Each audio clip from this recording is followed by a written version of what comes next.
Hi everyone, and welcome to another segment of AstrologyAnswers.com's weekly horoscope. My name is Terence Guardino.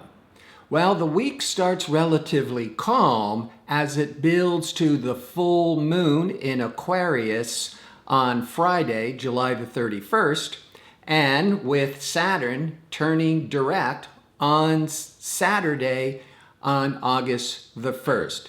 So the week's going to start more calm and build to more intensity. And Venus is retrograde, remember, until July the 25th until September the 6th. Venus is that planet of love and creativity. And it's also the planet that seeks peace and harmony. And when it's retrograde, remember, it can complicate and test any of these areas of life. Now, on Monday, the moon is in optimistic Sagittarius. It's in a great aspect to Uranus. And so we're feeling more open for an adventure, to try something new, get out of our comfort zone. On Tuesday, now the moon continuing in Sag is an excellent aspect to expansive Jupiter. Then it's going to move into Capricorn and be excellent with Venus. So the moon to Jupiter, great for traveling, great for feeling optimistic, very expansive. Then it shifts signs into Capricorn, where we get a little bit more grounded, a little bit more cautious, but it's in great aspect to pleasure-seeking Venus, and we're feeling really comfortable. But now we're into Wednesday, and this Capricorn moon is going to be crossing over intense, compulsive Pluto, and then on to squaring rebellious Uranus when it's in a hard angle. So there's a lot more disruption and moodiness and instability going on during the day on Wednesday. Now on Thursday, things calm down again as the moon is in a better shape with Saturn, more positive, more stabilizing, and then we move into the full moon in Aquarius.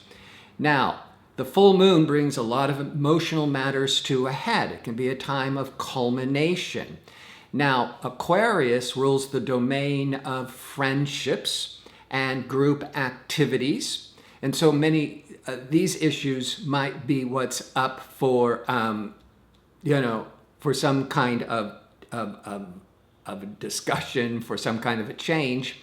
But keep in mind that Venus, the planet of relationships, is in retrograde, testing and complicating relationships. So the full moon is bringing it all to a head. And so if there is a weakness in a relationship, this is the Friday going into Saturday, may very well be the beginning of the end. Or for a healthy relationship, you just might realize that there's some issues that need to be talked about to clear the air. Now, with the full moon in Aquarius, and Aquarius can represent friendships, and Venus, that planet of love and marriage, romance, is retrograde and testing. Some of you may be hearing those dreaded words, let's be friends. And that's where the full moon could be this emotional reactiveness, and you might be feeling really, thrown for a loop.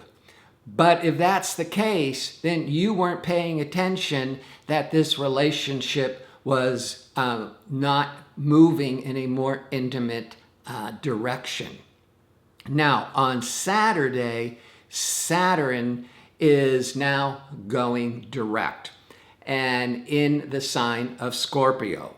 So this is a powerful day mixed with the full moon bringing a lot of things to a head. But Saturn is this planet of reality and practicality and groundedness, but it's turning direct. It's starting to move forwards. And it's the last time in Scorpio until it returns, not for 30 more years. So if there's been any kind of unfinished business wherever Scorpio influences your chart, this is when this is that shift with Saturn moving forwards can tie up the loose ends, bring closure, sort of bring more of an understanding of lessons learned. But I think with Venus in retrograde and this full moon all happening at the same time, this is really going to be a very important weekend. Strong relationships, good friendships will survive, but there might be some misunderstandings. And the weak relationships will really show the cracks where work needs to be done, or where you need to start thinking of letting it go. And then we'll just wrap up on Sunday with discerning communication Mercury in excellent aspect to Uranus. This is a time where you might be feeling very liberated, coming up with a lot of new ideas, being more mentally stimulated.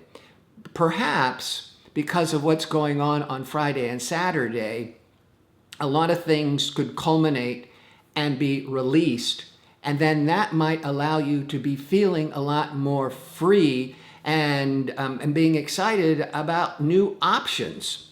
So before I sign off, I want to remind you again that Astrology Answers offers the opportunity to request questions on their website for a nominal fee, and one of their staff astrologers will answer, but you can always request me. And remember to try to always include your time of birth to get the most accurate predictions. So thanks for tuning in. I hope to see you next week with my next segment. Until then, I hope you're well, and I hope you survive this emotional full moon this coming weekend.